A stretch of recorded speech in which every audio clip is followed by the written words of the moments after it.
Hey podcast lovers, are you ready for something special this Black Friday? Imagine getting more from the shows you love, like bonus content, ad-free episodes, and exclusive perks, all from your favourite Irish podcasts on HeadStuff Plus. We're giving you 15% off an annual membership with the code HS Black Friday. That's right, unlock a full year of premium content for less. Whether you're a fan of the delicious Garran Noon, can't stop laughing out loud with Keep It Tight, or can't get the young hot guys out of your mind, there's so much to explore. Go to headstuffpodcast.com, sign up with the code HS Black Friday, and treat yourself to a whole year of amazing content.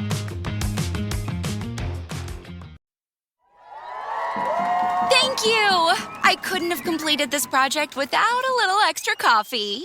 And since I brush with Colgate's Pro Series toothpaste with an expert-level whitening for a vibrant glow, I could show up to set each day camera-ready and smiling wide. Well, Kelly, looks like a little Colgate gave you a lot of confidence. Colgate Optic White. Find it at all major retailers.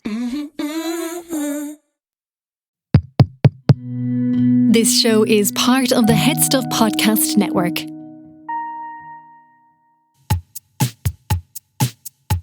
Lovely stuff. Hey, lovely dummy. I tell you what, though, folks, that's bloody nice. That is bloody lovely. Lovely Holly. Lovely touch. Lovely Holly. Lovely touch. Oh, hello everybody. Very welcome to the lovely show with me, Kevin McGahern. And me, Justine Stafford. How are we? You're looking so well. Oh, you're looking shocking. Have you lost weight? Fierce well altogether. Justine, how are you getting on? I'm not too bad, Kevin. I have to address from the start here. You are looking very dapper today. What's wrong? You are are you in a Ron Burgundy lookalike competition? Because these lookalike competitions are doing the rounds. We started with Paul Maskell. It's gone crazy now. I'm wearing a suit with a polo neck and I feel fancy. I feel very I'm putting me. the effort into this podcast. I'm knocking on doors. I'm spreading the word. I'm knocking on doors. I'm going around saying, have you heard? A door-to-door podcast salesman. Yeah, I'm plugging the podcasts, word of mouth. Right. I'm shaking hands. I'm kissing babies. I'm shaking babies. I'm kissing hands. Yeah.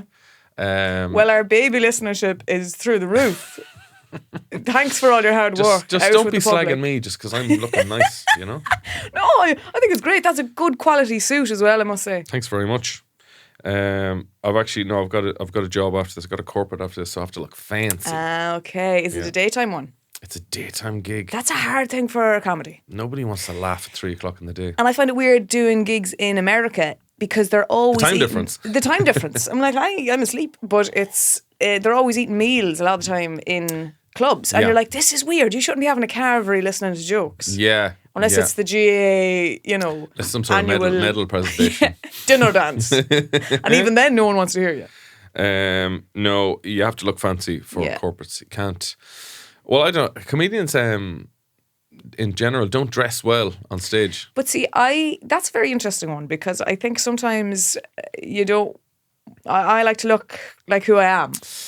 Now, it depends on the gig because there's sometimes, like, say if you're doing a bigger gig like Ivy or something, I'm like, I'll get the jumpsuit out tonight.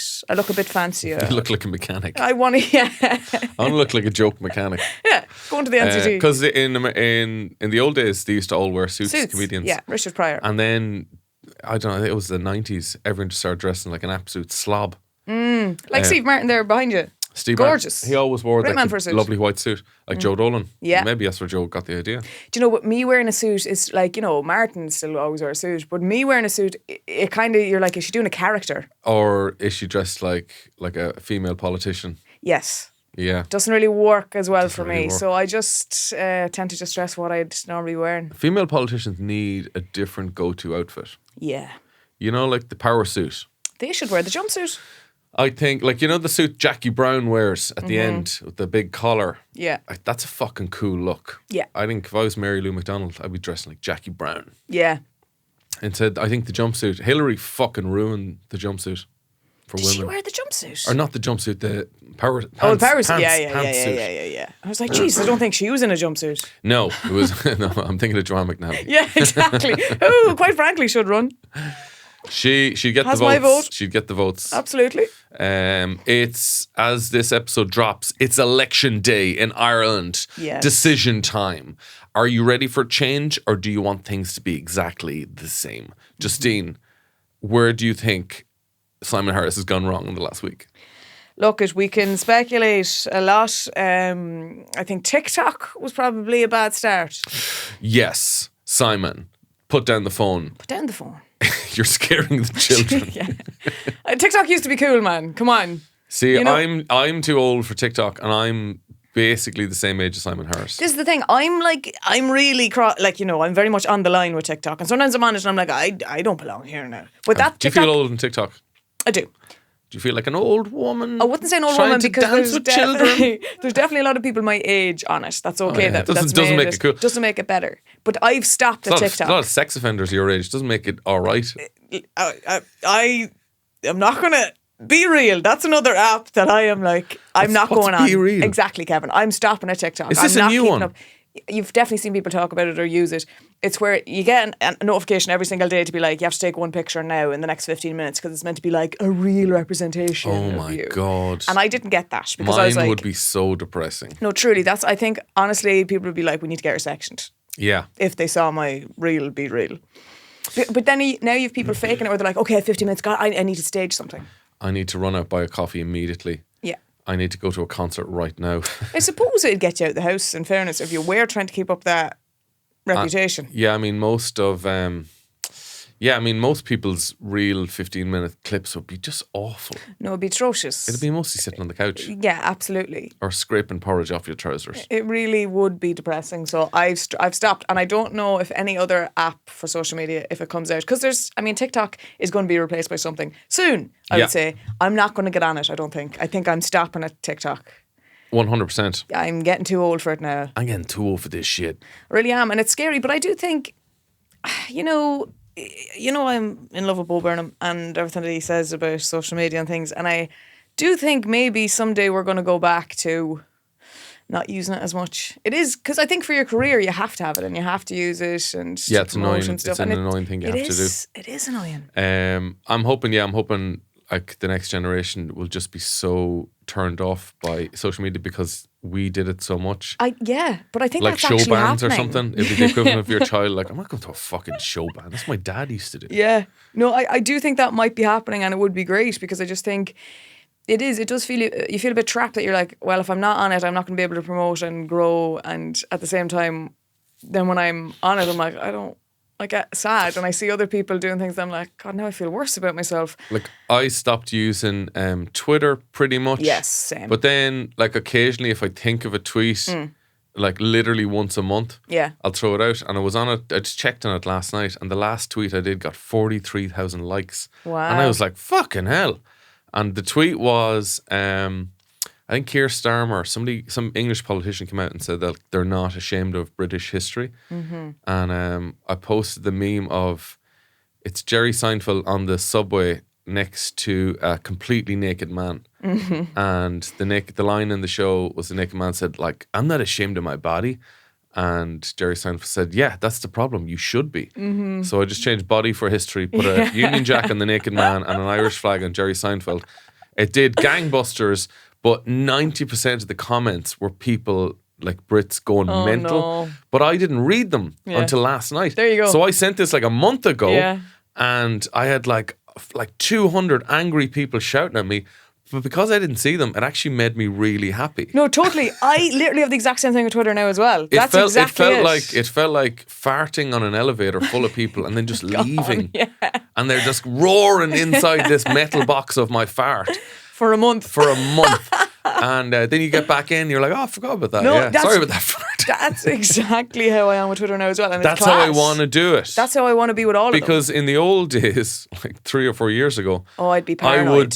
I'd be reading every message. Mm-hmm. I'd be like responding angrily. I wouldn't be doing that. And then it would wreck my head. I'd be reading them all constantly and paranoid about, oh my God, is this going to explode even more? Is this going to cancel Justine? Is this going to cancel me? Yeah. So that's my method from now on Twitter. Just drop a fart and leave. It's a strong one. It's beautiful. It's a strong fart, but it's a strong stench.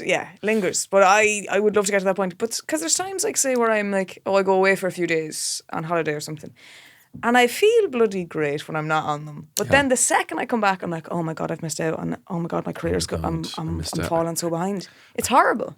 I should have done a meme for that primetime debate. Yeah. Do you know, and it's like you can't win. So I do think, hopefully in time, we'll become less dependent on it. That's the dream. Hopefully. Yeah. It's Thanksgiving time. It is. Have you ever had Thanksgiving? No.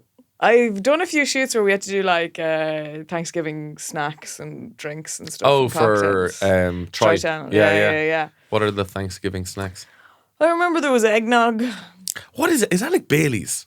Yes, kind of like that, yeah. An but eggy Baileys. it's not nice. I wouldn't be fond of it now. What's the alcohol in it? I couldn't even tell you, Kevin. The egg was too strong. It's a mental holiday because it's the Americans celebrating like a tiny period in history where they stopped killing Indians and bought them dinner. And they're like, God, aren't we great? Aren't we fucking great? Do you remember that time we stopped killing all them Indians and we fucking brought them dinner for a very brief period?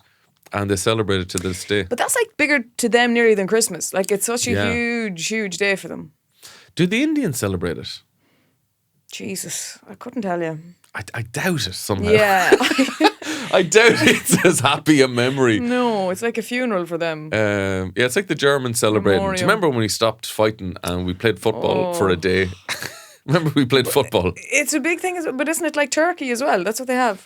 It's a big turkey and ham. It's like a Christmas dinner. It's a big all turkey. over again. It's basically a big Christmas. It's a pre-Christmas warm up. And then they all give thanks for whatever they're thankful for that year. Have you ever done it? No. No. It's one of those. It's funny that they like Ireland started Halloween and that became then universal thing. Whereas Thanksgiving has remained just for them. Yeah, it didn't take in the rest of the world. No, we're aware of it, but you'd never be celebrating it. I'm looking forward to Christmas this year. I was thinking of like, have you ever spent a Christmas not with your family? No. Yeah, neither have I. Oh, you're doing that for the first time? Well, apart from during COVID, we just had a child literally 2 days before. Oh, okay. But like we had Christmas dinner with our family. But It's your first year? I was reminded. No, we're gonna. Oh, I was reminded. My friend, my old flatmate, was in Canada for years, so he had a couple of Christmases alone, and he worked in a porn shop. Okay. And he said he was like, "No, that's grand." He's from Cork. He said there was a guy who used to come in called Handsome Pete, I think his name was, and he would rap for change. And he was a crack addict, so he'd come in and he'd rap for crack. And people would give him money and he'd make up raps about you, Oh, great. But my mate was sweeping up. The porn shop was open on Christmas Day. Great. Only for Their busiest day of the year. Only for a half day now. It's like the pubs in Ireland. Which is like, I just imagine like the Ebenezer Scrooge running that porn shop is like, you want a full day? I was going in there, last minute presents. I said, oh Jesus, I didn't get my sister in. Christmas Day is our busiest time. Yeah, some dad who fucked up and hadn't bought the presents. He's like, shit, what shop is open? He just thinks it's a video shop. It's like, oh, it's just Womb Raider, I got you that one there. Strap on. I got ready to drop 3. It's pregnancy porn. Everyone likes it. Batman and throbbing there for you. You love that, don't you? Some shaving Ryan's privates. But he said, so he was sweeping up on, I think it was either Christmas Eve or Christmas morning. Sweeping up on Christmas Eve, we'll say, and he found a ball of crack. Right. That Handsome Pete must have dropped, And he'd never smoked crack before. Oh, no. And so I was like, what'd you do? And he was like, I went home Christmas morning, smoked some crack and just watched porn on Christmas Day. On the celebration of our Lord's birth. That to me, that's like the most un-Christmas story I've ever heard. Yeah, that's pretty sad. Imagine, he wasn't He had sad. a great day. He had a great day. Like, he never went back. He just wanted to try it. Well, that's good. This is not an endorsement. It's incredibly addictive substance. So don't be tempted to smoke crack and watch porn this Christmas. No. But both highly addictive. This guy, quite frankly, this guy's got very good self control. But I think just the image of smoking crack, watching porn on Christmas Day as the snow falls on the ground outside, as we think about what we're thankful for. Amazing memory. Yeah, I don't know if I get very sad around Christmas. Yeah. I always do, especially because it's coming into New Year and then it's my birthday on the 2nd of January, so I always get sad. So it's not, and it used to be like, say when you were a kid, we'd have far more like my cousins would be all young and Santa would be about. And now it's just me and my parents and my brother, and it's quite lonely. Why do you not get cousins coming over? Not anymore, because they're all older now and Yeah.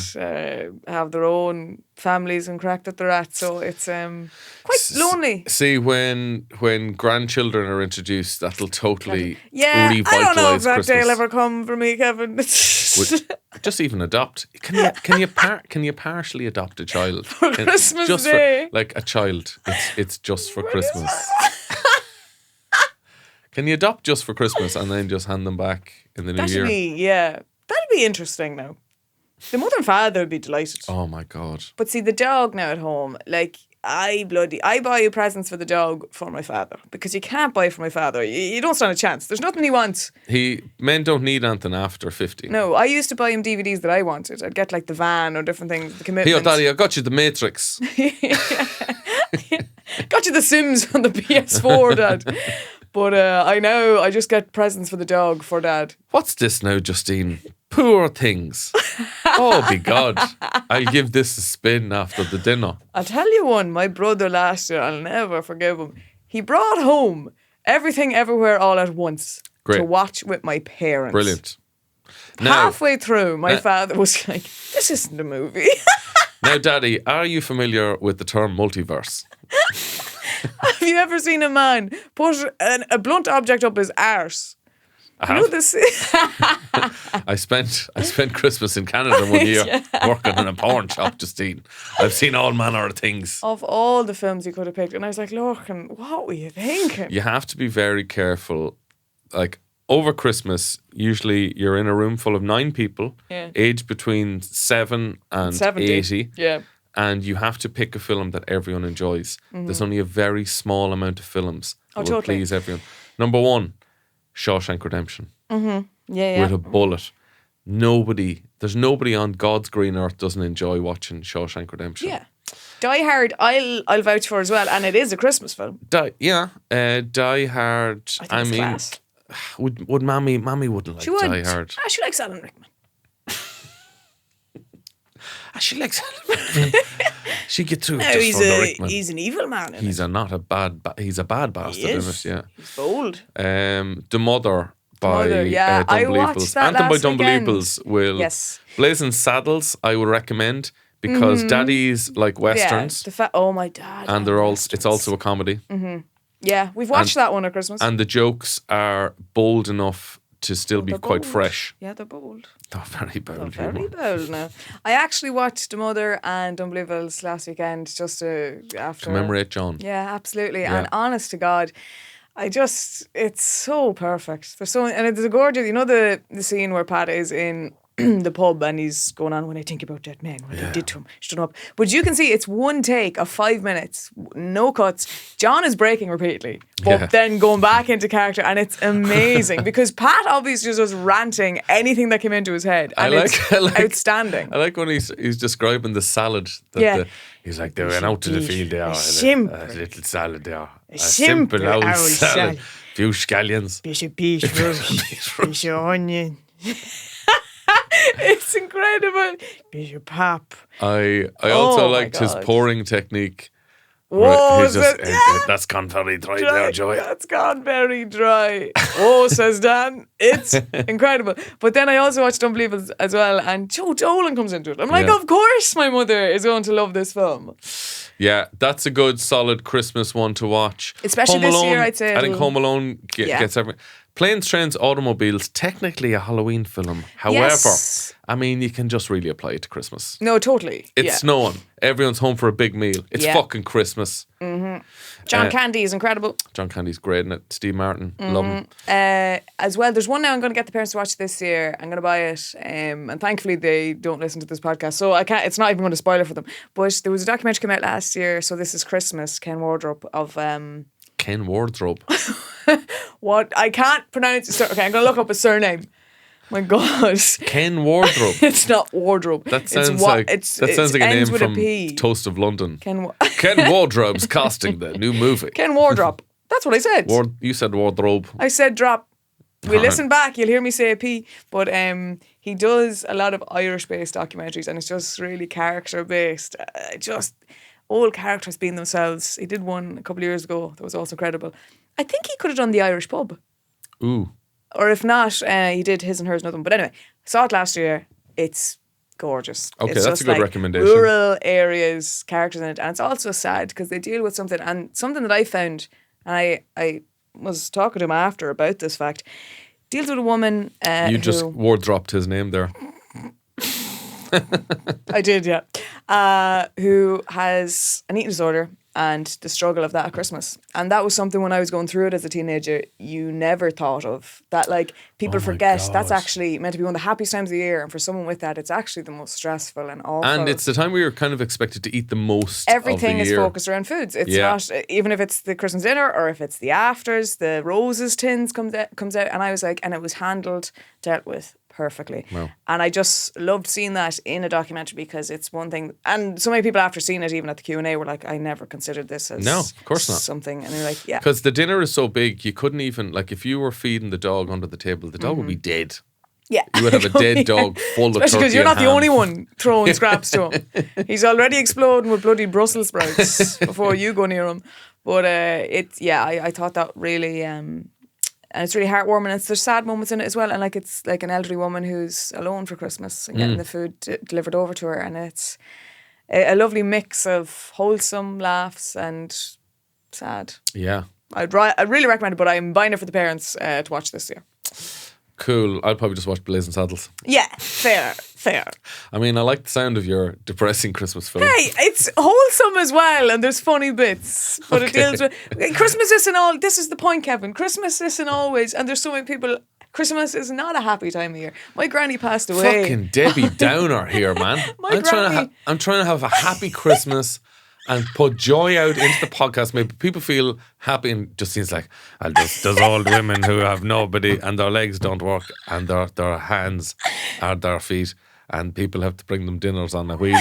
Like, this is fucking sad shit, Justine. No, it's really wholesome and there's lovely, funny bits in it as well. It's just giving you a more rounded version and reality. I don't want Christmas more reality. Okay. I want my perspective shortened. Okay. Well, do you know what? For some reason, I connect more with that stuff and it makes me feel better that I'm not alone. Okay. Fair enough. Yeah, okay, I get you. You know what I mean? Well, back to the laughs, Kevin. Off you go. What you need is you need like a Christmas Carol kind of well, I'll tell you something story. here now and you're going to be sad again. My granny passed away on Christmas Day. So ever since that, it's kind of been a sad time for our family. And especially because Christmas was her thing. She was one of those grannies who was like, this is my time to shine. Wow. You know? That was her big time of year. So actually, when we look back at it now, it's kind of a happy memory in the sense of that, you know, if there was any time for her, she would have loved that's her day to be remembered because it was her thing. It was class. On Christmas Day? Yeah. God. Yeah. So she couldn't have held out for like another day. Stephen's Day. I really think that looking back, that was great for her. She was like, that'll be the day I'm remembered. God, did she get to open her presents that year, Justine? No. She didn't even get to open her presents. Is that She right? didn't, John. No. She didn't, John. And every time you open a present, it must bring it all back. It does, John. It does, John. It's hard, you know, but it's our little way now to remember. I suppose it's almost like she's dying again every year upon year. It's like she's still there, actually, Joe. I don't want to go too misery on it. But Well, on this Christmas, I'm going to have a drink to your granny. Good man. I'm going to have several. Do. I'm going to get I'll have a rotten drink drunk. to your friend in Canada. That's what I'm going to do. And I hope he's well. I'm going to smoke a pipe to your friend in Canada. Lovely stuff. This show is part of HeadStuff Podcasts. Here's another show you might like. For Tech's Sake is back with a very special mini-series in partnership with Connect, the Research Ireland Centre for Future Networks and Communications. That's right, and we'll be releasing weekly episodes exploring the intersection of science, art and society with Connect researchers. So what does that actually mean? Well, it means we're going to talk about self-driving cars, when are they going to be a thing and how safe can they be? Also digital product passports, so what are they and how can they slow down fast fashion? We've also got artists weighing in on tech's impact on what they do and their impact on research and practice. Also quantum technologies, from computing to networks to social acceptance. And everything you need to know about password security, which is a lot. We're so excited to bring you this mini-series, so make sure you check it out wherever you get your podcasts. Hey, it's Kaylee Cuoco for Priceline. Ready to go to your happy place for a happy price? Well, why didn't you say so? Just download the Priceline app right now and save up to 60% on hotels. So whether it's Cousin Kevin's Kazoo Concert in Kansas City, go Kevin, or Becky's Bachelorette Bash in Bermuda, you never have to miss a trip ever again. So download the Priceline app today. Your savings are waiting. Go to your happy place for a happy price with Priceline's Black Friday sale. Save now and travel later with our best deals of the year. Go to your happy price, Priceline. Ryan Reynolds here from Mint Mobile. With the price of just about everything going up during inflation, we thought we'd bring our prices down. So to help us, we brought in a reverse auctioneer, which is apparently a thing. Mint Mobile Unlimited Premium Wireless. How to get 30, 30, bit to get 30, bit to get 20, 20, 20, bit to get 20, 20, bit to get 15, 15, 15, 15, just $15 a month? Sold! Give it a try at mintmobile.com/switch. $45 upfront payment equivalent to $15 per month. New customers on first 3-month plan only. Taxes and fees extra. Speed slower above 40 gigabytes. See detail. I've got some news stories for you. Oh, go on. Irish workers are among the most honest employees in the world. There you go. Due to a study there, where they did a study and they asked people questions from all over the world about nepotism and taking off disingenuous sick days. And 93, Ireland apparently scored the highest, which sounds impressive, first of all. But then you realise this is just people answering questions correctly. It could actually mean they're actually the biggest liars in the world. Like sick days, everyone I know has taken off disingenuous sick days. Or maybe we count hangovers as genuine sick days. Yeah, and I think that would be acceptable. Like a hangover? Yeah.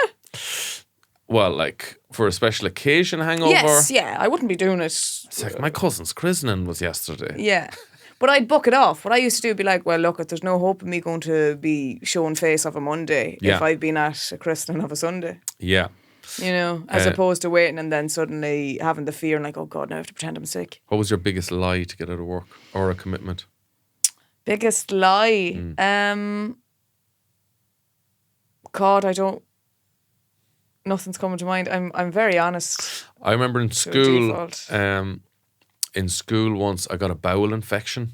Jesus. And it was grand. I was just very sick. But I noticed after I said bowel infection, nobody wanted to hear anything more about it. Yes. So I was like, this is quite powerful. Yeah. And I kind of started using it. You know the way girls say they're on their period to get out of PE? And the PE teacher would be so embarrassed that he would just not follow up any questions. Like, even if the girl had like a period every month, or sorry, every week for an entire month. Sure, back then they didn't even understand. Just, like, that's course, fine. Look, it's fine. We used to do that, and then we'd all play spin the bottle. Really? No, not which is good. No, not even. Just be like, lads are like, I'm not doing PE this week. I have my periods also. But I found that if you said you had a bowel infection, nobody wants it. Nobody has a follow-up question. More. So that was my go-to excuse for getting out of stuff. See, I was out of school for a good while when I was like in 6th class because I got an infection on my bones. So I didn't even really need an excuse. In your bones? Yeah. Oh my God. Yeah, that's a... How the fuck do you... Like that's... They don't know. Now, I put it down to... I'll tell you. Bones are on the inside. They are on the inside. So a lot of time they think it comes from like a cut. But there was no visible cuts around. And I think I got it, Cavan, from drinking water from a wishing well in Cavan. I do. I was like, someone clearly tinkled in that wishing well and I didn't know. Like, I wish I could get out of school. It worked. Well done. You've got a fucking bone infection. Yeah, but it was like, God, I missed about 5 months and then like 3 months definitely. And then I was going back in for like a half day every couple of days. So it's a miracle that I got through 6 years. I didn't have to repeat. What age were you when you drank water from a wishing well in Cavan? 11. Oh my God. Yeah. I'd have like 3 operations. You had to scrape away my Were you heel. trying to get the coins from the bottom? Was it trying? Yeah. It was kind of like bobbing for apples at Halloween. Yeah. It's the Cavan version. So I didn't really need excuses to get out of school because I was just out of school. Yeah. Not bad. Yeah. What about work? Have you had many real jobs? I was in Joe.ie for 5 years. It's not really a real job. I worked for a call centre for... That's a real job. 3 weeks. I couldn't do it anymore. It broke me. I don't know how people do that job. I think they're incredible. What was it for?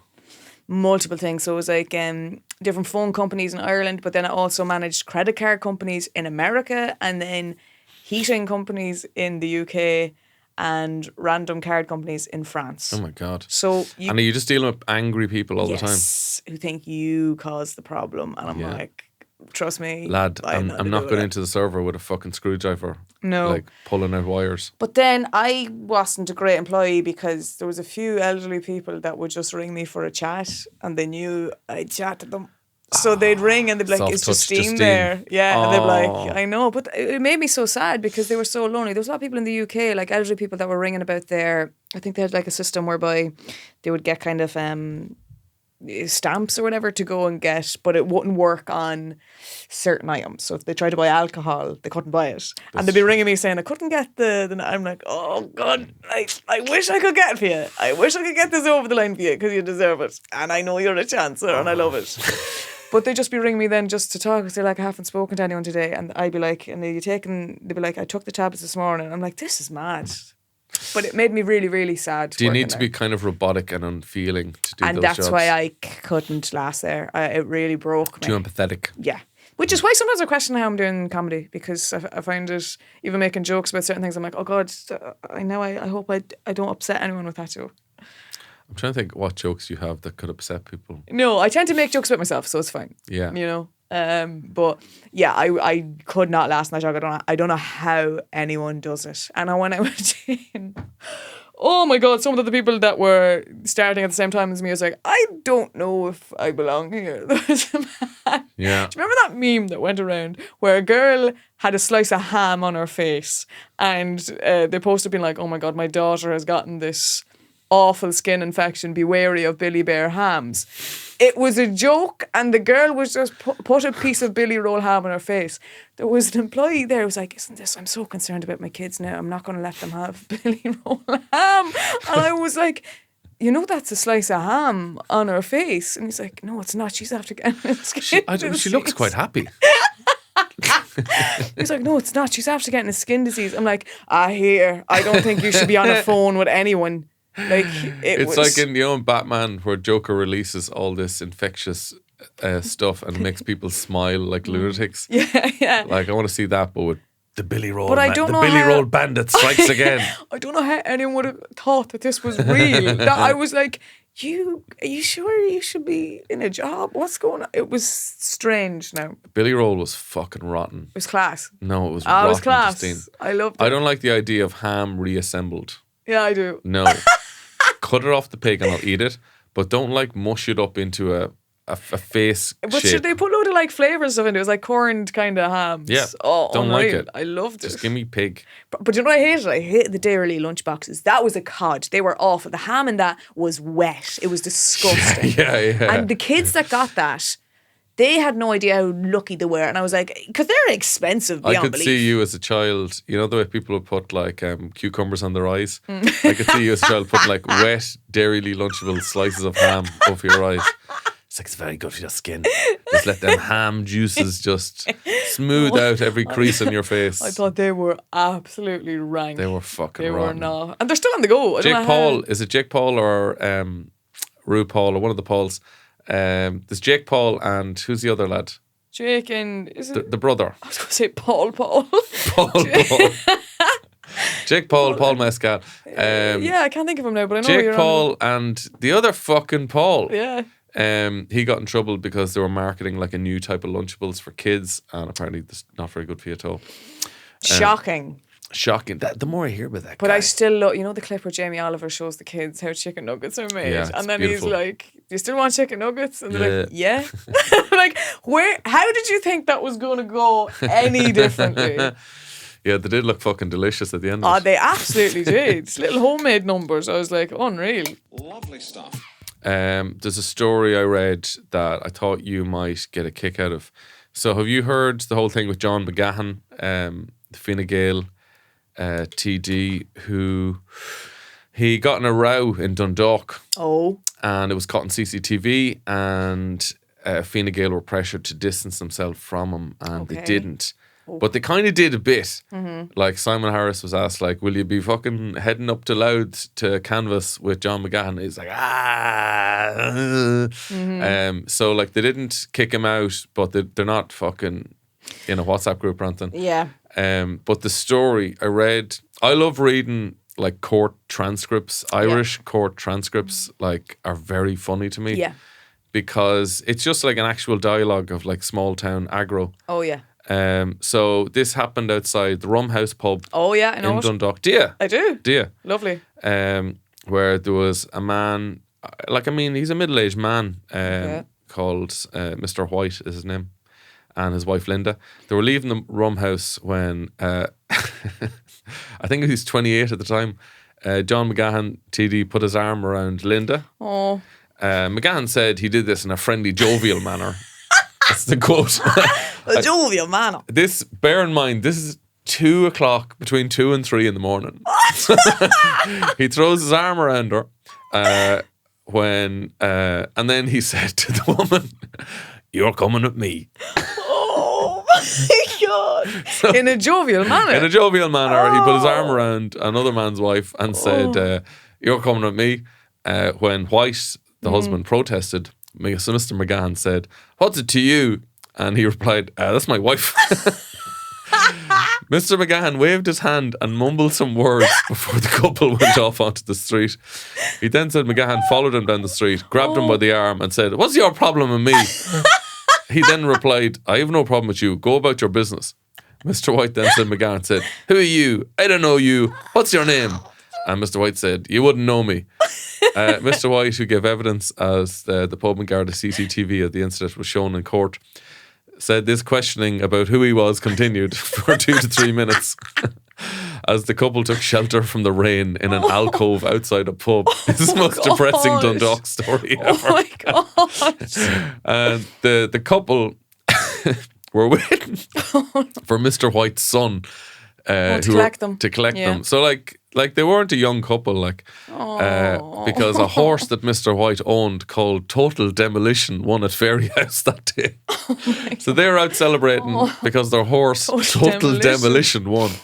Mr. White told his counsellor, Mr. McGahan said, "I run this town and you should know me." Mr. McGahan said he never said this. That was the oldest cliche that could be thrown at a politician. So he started making a nuisance of himself, talking to them for nearly 3 minutes.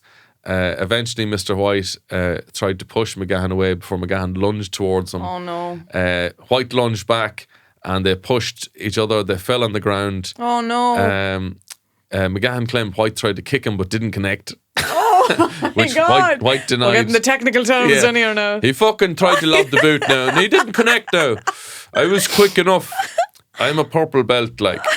He said White, McGahan also said White grabbed his throat. White denied this. The CCTV shows the situation go calm for a minute before jostling begins again. And there's further altercation and White and McGahan fall to the ground. McGahan ends up on top of White and punches him repeatedly. Within seconds, McGahan is pulled off by 2 other people. So it gets sexual at the end.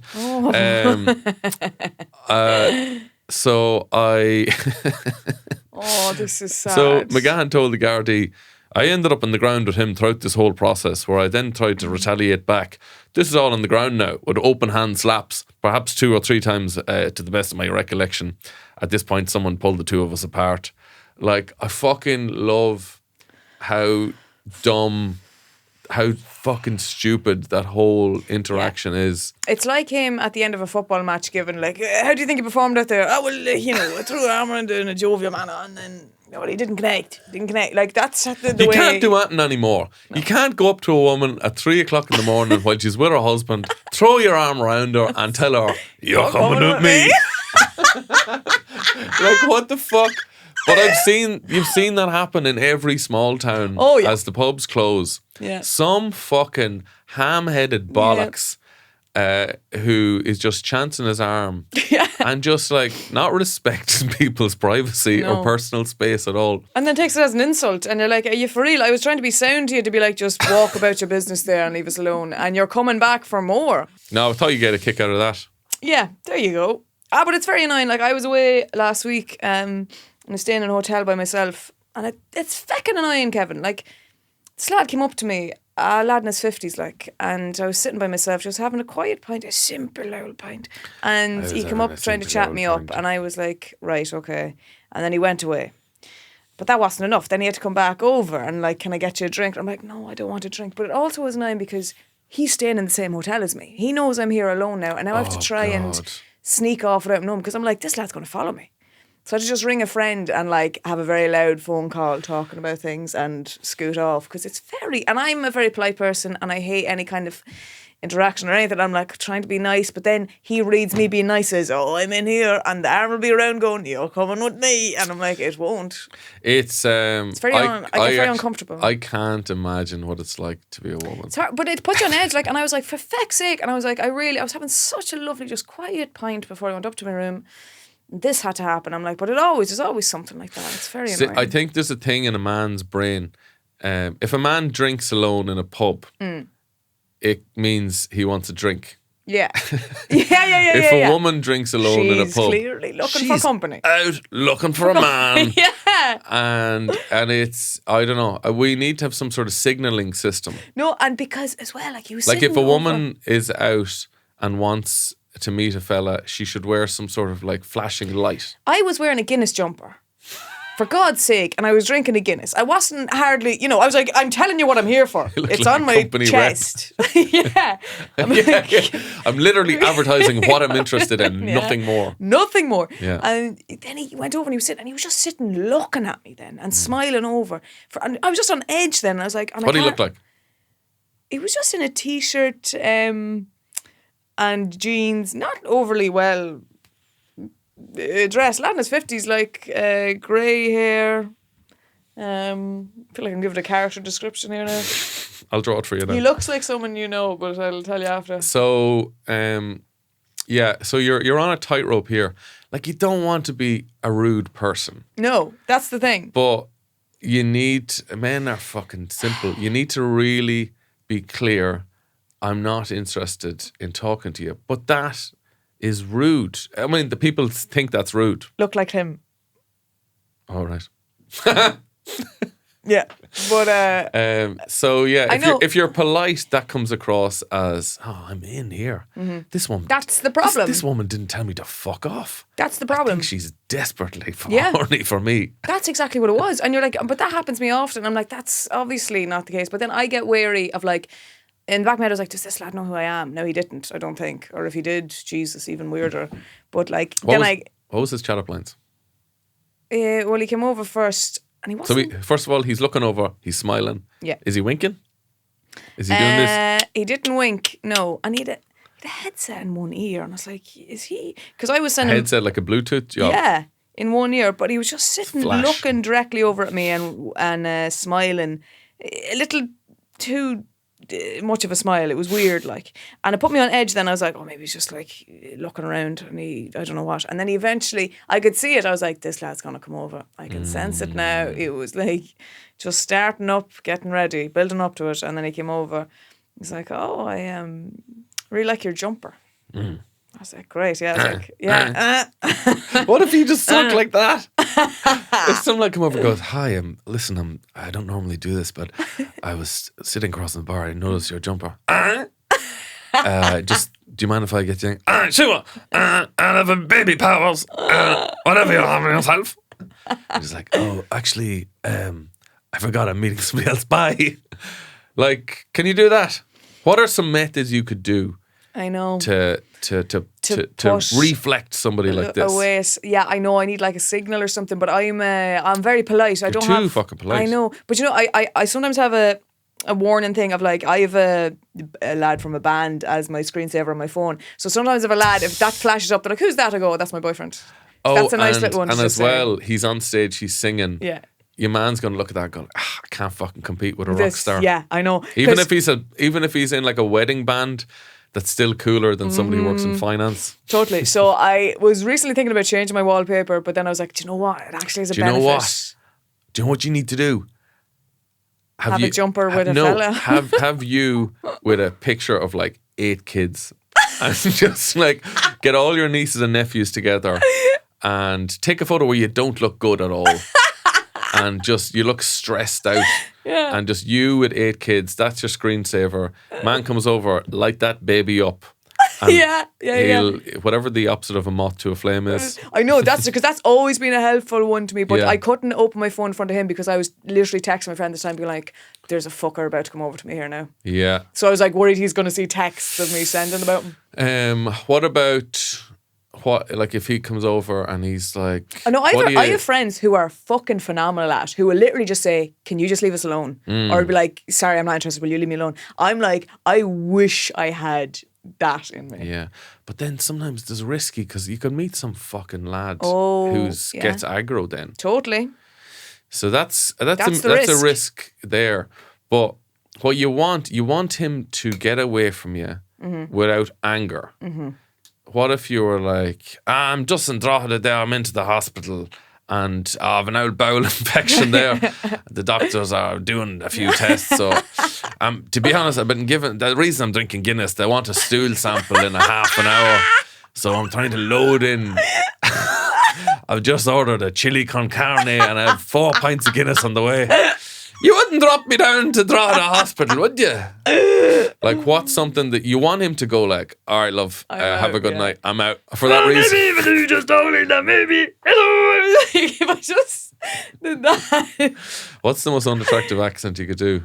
I could just maybe start. Well, no, I was like, I could start speaking French, but damn it, that's a good accent. No, that's too sexy. But maybe they don't speak French. So they're like, oh, I'm out. I haven't a clue what she's talking about.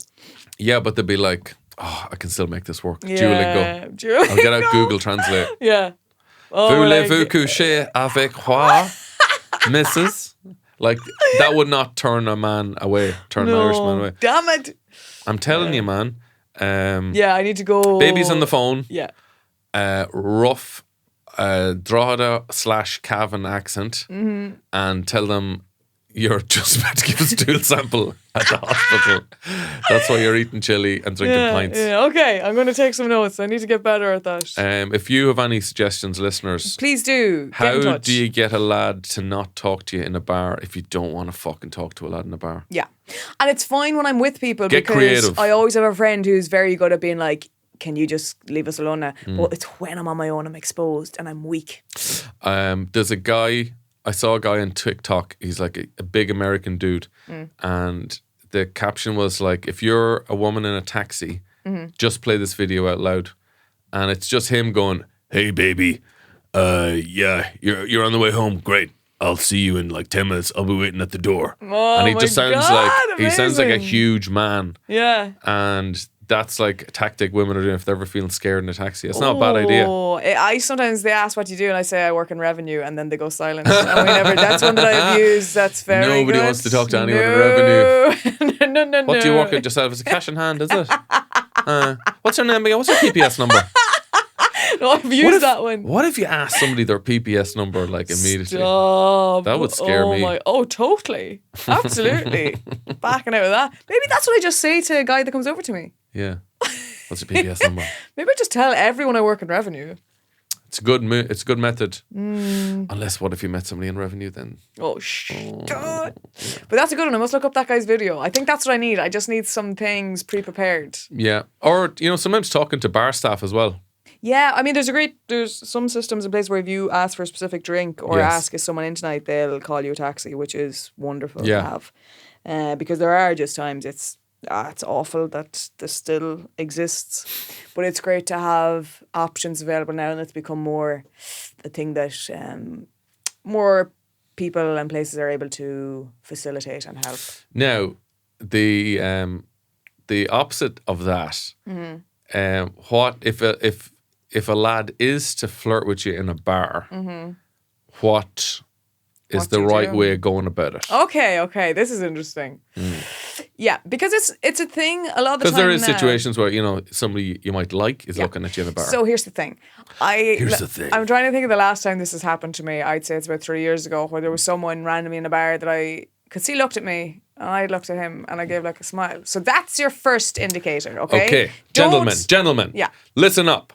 Yeah. If you look at a woman in a bar and you smile at her and If she she gives you a nice smile back, however, there's different types of smiles. Okay. There's a smile like You know that kind of I smile? know. And if you can't tell the difference, my friend. If you can't tell the difference between and yeah. you need to You're not ready to flirt. You're not yet. ready to flirt. You're not ready. You should still be on the L sticker. You should, honest to Jesus. So that's your first What indicator. if there was a course? Yeah. Some sort of FOSS course or a government initiative, maybe introduced in TY, where you learn how to flirt. Totally. And until you're ready, you wear a big fucking L sticker on your chest, and you're not allowed to flirt unless there is a designated flirter beside you. Yeah. You're not allowed to Who's flirt fully on the motorway. qualified. No, you're You're not allowed to flirt on the motorway. Only small roads. And you have to have Actually, someone. your mammy has to be with you. It has to be your mammy or a flirting instructor. Imagine though, like a parent-teacher meeting going back to like a lad's parents. How's Jeremy doing at the flirting? Like, I'm not sure he's ready to progress. You know, I thought that. Yeah. He's trying very hard. I had high hopes from earlier in the year, but he's just not putting the effort in. God love him. No, and I think he's going to have to repeat. He's mad for the ride. I can't progress him. I can't. Please. In my heart of hearts, I can't progress him. There's nothing you can do. It's his attitude towards it. There's the lack of communication. His problem is he's not willing to put the work in. He's working very hard. He is not. Yeah, I do think that's the first indicator of like, if you get the smile back, the right smile. The right smile. Then that's your, and don't even walk over then. Give it time. Give it time. Give it another look and see, test. You need to plant that seed. Let that seed grow. Let it, absolutely. Give it time. Don't rush these things. No. Because there's nothing worse than a lad instantly seeing you and then dark and Straight over. You don't have time to prepare. I don't have time. No. You don't have time to ruminate the thought You've of caught being me with off them. guard. Yeah. You need to think about it for a while. And because I need time to suss, is this lad here on his own or is he with people? Has he friends? Is he a functioning member of society? Yeah. Or has he wandered out from a hedge and he's here? This is his first interaction with humans. So let's say you give her the smile. She gives you the right smile back. It's a good smile. It's a smile that says, hey, all right. Okay. Something good happened here. Hey, yeah. So you wait. Let that simmer. Keep it on a low heat. Yeah.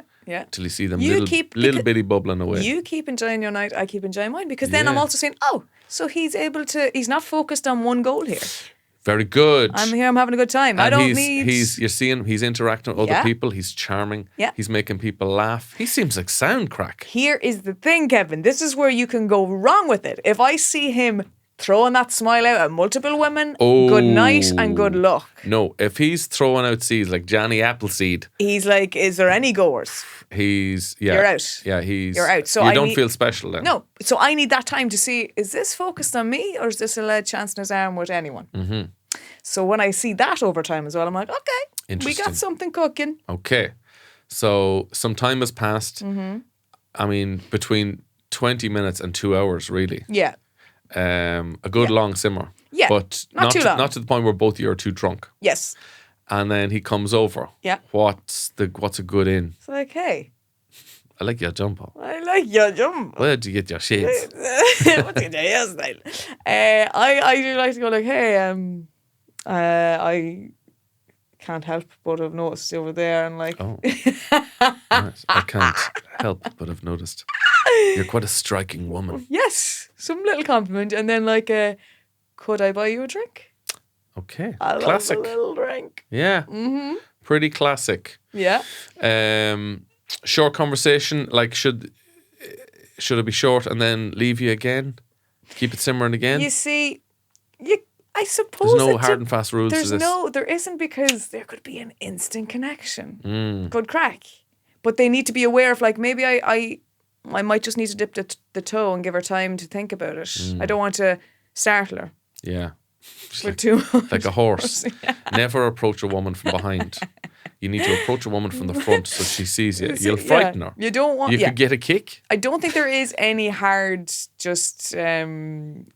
thing that works for everyone. The rule that applies to everyone, because everyone is different and it depends on the conversation, the situation. But like, if I was feeling good in that moment, he's like, could I buy you a drink? I think if I say no, I'm done. He should read that cue from me as, right. You've had your chance. This chat didn't do it for me. Good luck. Grant.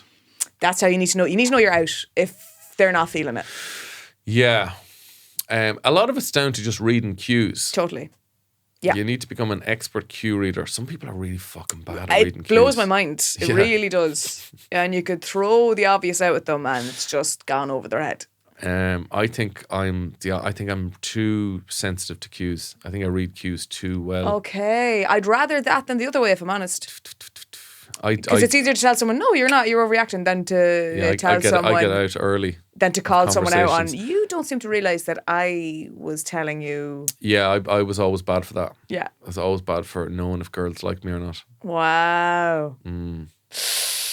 It's a good thing to have. It's a good... it's better that way than the other way, I suppose. No, it truly is. Yeah. Truly but is. at the same time, you don't want to look weak. You want to look confident and strong. I got you, yeah, but there's a fine line. There really is a fine line. And I'm a feckin' devil with dating, that I'll give someone a lot of... when I go on first dates, I'm sometimes thinking like, what am I doing here now? Am I trying to make them feel better or make them feel good? I thought this whole thing is about me trying to figure out if I enjoy their company, but instead I'm performing. I'm like, gotta make them like me. And I'm like, what am I doing? Because I'm getting shortchanged here now. What am I actually doing? Yeah, and plus, I think a lot of men, if they think that you're more into them than they're into you, they pull back. Yeah, no, totally. That's my problem. Whereas you want to act 30% less interested in him. I don't have that in me, Kevin. I've learned that time and time again, and I wish I did. Well, do you want to see me tap dance? I can juggle as well. I don't have any balls. I'll run down to shop and get some oranges. All right. Do you know what? Actually, I'm probably going ahead, I think. No, it's definitely, that is my problem. And do you know what? Come back, please. If I'm being... I can do face painting. If I have therapy brain on me thinking about it, I think it's because the situations I was in my formative years definitely affected me negatively, that I feel this reflex action of I need to make someone like me. Yeah. And I'm trying to unlearn that stuff, and it's very hard because it's very deep-rooted. Mm-hmm. And plus... your job is literally making people like you and laugh at you. But I come out of it shortchanged of like, I don't think I particularly liked that person, and yet I'm now more concerned about making them and hoping that they like me. Yeah. It's a weird one. But I think everyone struggles with that to an extent. I really do. I'm jealous of people who just don't give a fuck. Oh no, I've had friends that be like, after 20 minutes on a date, they're like, I'm going to leave because I'm not feeling this and I'm not going to waste my time.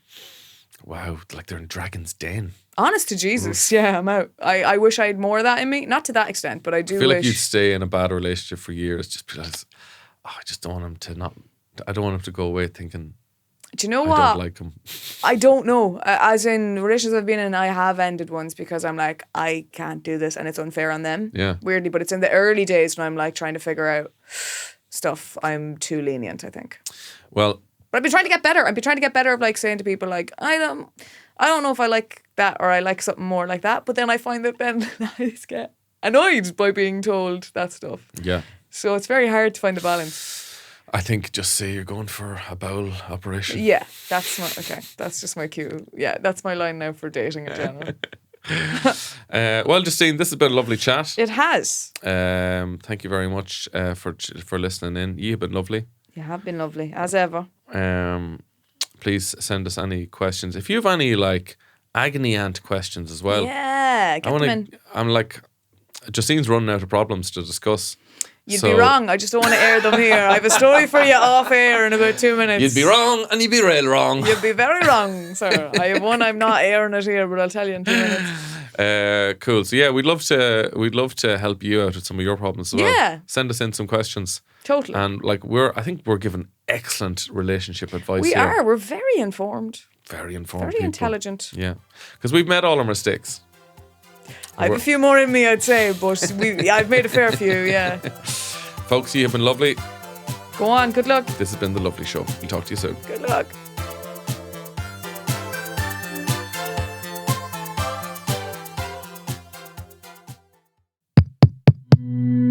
This show is part of the HeadStuff Podcast Network, a hub for the creative and the curious. Shows are produced in association with HeadStuff and the Podcast Studios Dublin. Find out more or become a member at headstuffpodcasts.com.